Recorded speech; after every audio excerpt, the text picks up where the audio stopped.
ఐటీలో ఎంట్రీ కావాలా? Trainee software engineer గా అజా కోడింగ్ ట్యూటర్ లో 2 వీక్స్ ట్రయల్ పీరియడ్ లో వెంటనే చేరండి. నమస్కారం. మనతో పాటు బ్రహ్మశ్రీ చాగంటి కోటేశ్వరరావు గారు ఉన్నారు. తెలుగువారికి ప్రపంచంలో ఏ మూలన ఉన్నా గానీ, ఏమాత్రం పరిచయం అవసరం లేని ప్రపంచ ప్రఖ్యాత ప్రవచనకర్త. అటువంటి చాగంటి కోటేశ్వరరావు గారికి ఆంధ్రప్రదేశ్ ప్రభుత్వం ప్రతిష్టాత్మకమైన సలహాదారు అనే ఒక పదవిని తెలుగు భాషకు ఒక అలంకారంగా అందజేశారు. కేవలం చాగంటి కోటేశ్వరరావు గారికి ఇచ్చినదని మనం భావించకూడదు. తెలుగు జాతికి, సంస్కృతికి ప్రాతినిధ్యంగా వారి పేరును ఇచ్చినట్టుగా మనం భావిస్తూ వారితోటి ముచ్చటిద్దాము. అనేక విషయాలు తెలుసుకునే ప్రయత్నం చేద్దాం. నమస్కారం. అయ్యా నమస్కారం అండి. ముందుగా మీకు అభినందనలు. ఈ యొక్క క్యాబినెట్ హోదా స్థాయి, మంత్రి హోదా స్థాయి యొక్క ఈ పదవి మీకు రావటం, తద్వారా ముఖ్యంగా యువతకు ఈరోజు తరం, రేపటి తరం, భవిష్యత్ తరాల యువతకు మార్గదర్శనం చేసేటట్లుగా ఒక మంచి పదవి రావటం ఒక గొప్ప అవకాశంగా తెలుగు వారందరూ భావిస్తున్నారు. మీలాంటి వారు 4 మంచి మాటలు చెప్పటం వల్ల, వినటం వల్ల ఒక శక్తివంతమైన భారతదేశం తయారవుతుంది. బంగారు భవిత భారతదేశానికి ఏర్పడుతున్న విశ్వాసం తెలుగు ప్రజల్లో కలిగింది. మిమ్మల్ని చూస్తుంటే ఒకప్పుడు స్వామి వివేకానంద ఎంతోమంది యువతను ఆయన చాలా ప్రభావితం చేశారు. వాళ్ళ ఆలోచన విధానాన్ని మార్చారు ఆయన. అలాగే మీరు ఏది మాట్లాడినా కానీ ఒక ఆలోచనాత్మకము, శక్తివంతము, ప్రభావశీలము ఇవన్నీ ఉంటూ అన్ని రకాల వాళ్ళు, అన్ని వయసుల వాళ్ళు, అన్ని రంగాల వారు కూడా మీ ప్రవచనాలకి వాళ్ళు ఆకర్షణగా అవుతున్నారు. వాళ్ళ జీవితంలో కూడా అనేక మార్పులు వస్తున్న సందర్భాన్ని కూడా మనం గమనిస్తున్నాం. ఇటువంటి ఈ పదవి ఒక సరస్వతికి ఆభరణంగానే, మనం శంకరాభరణంలాగా సరస్వతికి ఆభరణంగా దీన్ని భావిస్తూ, మీ పైన స్వామి వివేకానంద ప్రభావం ఏదైనా ఉందా అని నాకు ఎప్పటి నుంచో అడగాలనిపిస్తుంది. అయ్యో, స్వామి వివేకానంద అంటే నాకు విశేషమైనటువంటి భక్తి, గౌరవం అండి. నాకు స్వామి వివేకానంద అంటే అంత గౌరవం ఏర్పడడానికి కారణం, ఆయన సామాన్యమైన మానవుడి యొక్క మౌలిక సమస్యని గుర్తించడంలో సఫలీకృతం అయ్యారు. దానికి పరిష్కారం చెప్పడంలో సఫలీకృతం అయ్యారు. ఏదో అప్పటికప్పుడు కాకతాళీయంగా చెప్పడం కాకుండా ఆయన ఆలోచనల్లో స్పష్టత ఉంటుంది. అందుకే ఇవాళ చెప్పిన ఆలోచన 10 సంవత్సరాల తర్వాత కూడా అదే కొనసాగుతూ ఉంటుంది. శంకర భగవత్పాదుల వాంగ్మయం ఎలా ఉంటుందో వివేకానందుడి ఆలోచన సరళ అలా ఉంటుంది. అందుకే ఆయన బాగా ఆలోచించి ఇది పరిష్కారము అని నమ్మకంతో చెప్పారు అని నాకు దృఢమైన విశ్వాసం. ఆయన మాటలకి నేను అంత ప్రభావితుడయ్యాను.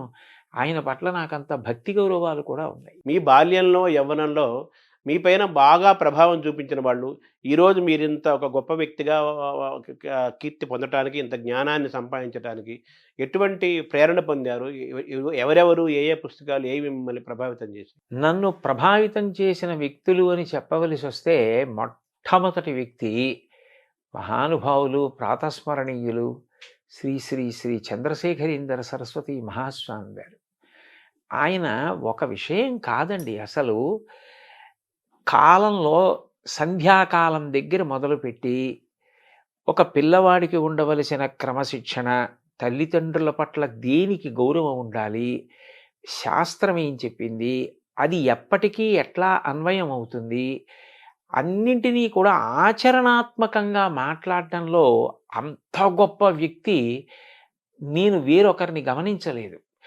అనేక విషయాలు మాట్లాడతారు, కానీ నేను వ్యక్తిగతంగా గమనించింది ఏంటంటే, చంద్రశేఖరేంద్ర సరస్వతి మహాస్వామి వారు ఒక సామాన్య గృహిణి కర్తవ్యం దగ్గర నుంచి ఒక మహావిద్వాంసుడి కర్తవ్యం వరకు, సమాజ నిర్మాణంలో పరిపాలకుల దగ్గర నుంచి విద్యార్థుల వరకు ఆయన స్పృశించని విషయాలు లేవు.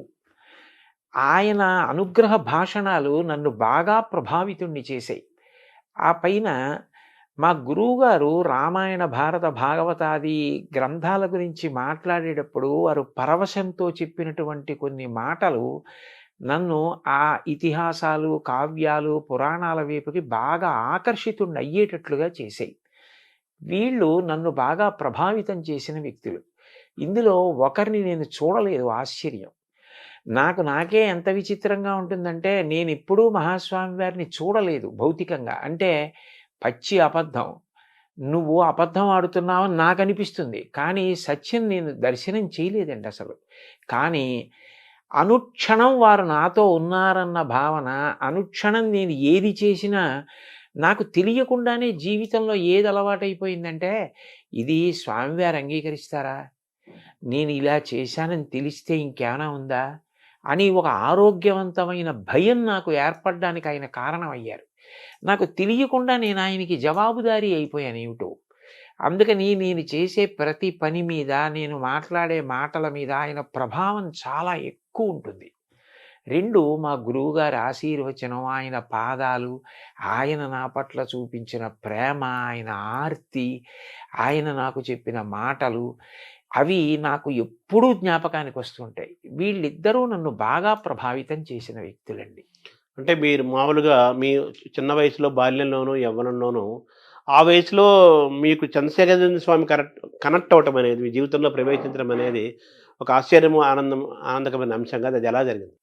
ఆ చంద్రశేఖరేంద్ర సరస్వతి మహాస్వామి వారు నా జీవితంలోకి ప్రవేశించడం అన్న మాటని అన్వయం చేయవలసి వస్తే, నేను మొట్టమొదటిసారి ఏదో ఒక పాత కాగితం, బహుశా ఇంటికి తీసుకొచ్చిన ఏ పప్పు పొట్లాలకో ఆ రోజుల్లో పాత కాగితాల్లో కట్టేవారండి.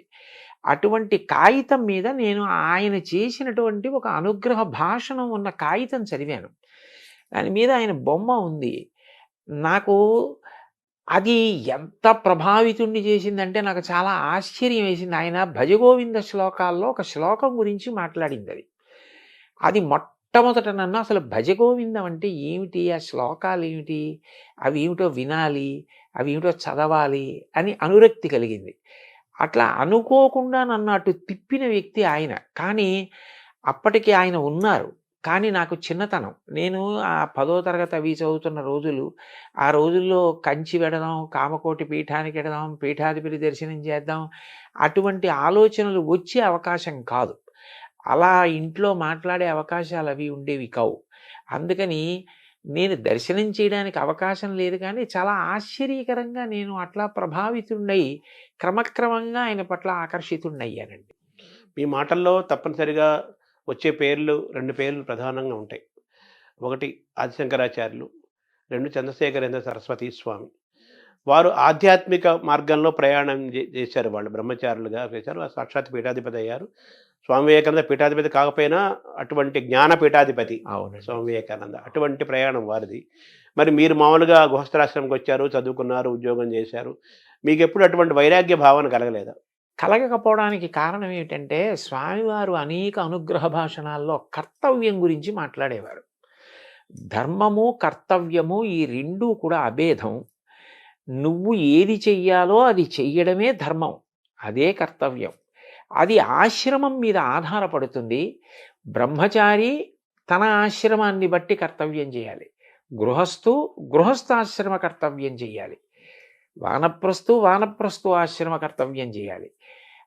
ఎవరి కర్తవ్యాన్ని వారు నిర్వర్తిస్తే ఆ ఆశ్రమం వారి ఉద్ధరణకి హేతు అవుతుంది తప్ప, ఖచ్చితంగా ఈ ఆశ్రమం కన్నా ఈ ఆశ్రమంలో ఉంటేనే తరిస్తారని భావించనవసరం లేదు.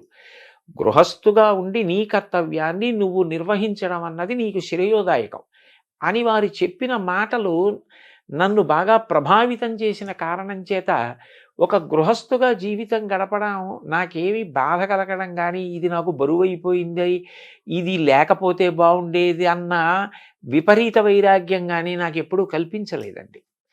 నేను ఏది చెయ్యాలో అది చేస్తున్నానా? ఆయన తరచుగా ఒక మాట చెప్తుండేవారు, పూజ. వివేకానందుడు చెప్పింది కూడా అది. పూజ అన్నది కేవలం 4 గోడలకి ఒక కాలానికి పరిమితం కాకూడదు. పూజ అంటే ఈశ్వరుణ్ణి గౌరవించుట. ఈశ్వరుని గౌరవించుట అంటే ఆయన చెప్పినట్లు బ్రతుకుట. క్రమక్రమంగా పూజ ఉదయం మొదలైంది విస్తరిస్తే, నేను ఇవాళ ఎన్నిసార్లు ఆయన చెప్పినట్లు బ్రతికాను. ఆయన చెప్పినట్లు బ్రతకడానికి అవసరమైతే నాకు ప్రలోభ పెట్టగలిగిన విషయాల్ని కూడా నేను పరిత్యజించగలిగాను. ఆయన సంతోషించాలని వదిలిపెట్టేశా. అది ధర్మచట్రంలో ఇమడదంటే అనగలిగితే అది పెద్ద పూజ. అది అలా పూజ విస్తరించాలి. అప్పుడు విశ్వమునందే విశ్వనాథుణ్ణి చూడాలి, లోకమునందు లోకేశ్వరుణ్ణి చూడాలి. వదిలిపెట్టి పారిపోయి ఎక్కడ చూస్తాం? కాబట్టి గృహస్థాశ్రమంలో ఉండి కార్యం నిర్వహించడానికి నాకు ఏ విధమైన ఇబ్బంది కలగకపోవడానికి కారణం ఆయన ప్రబోధమే.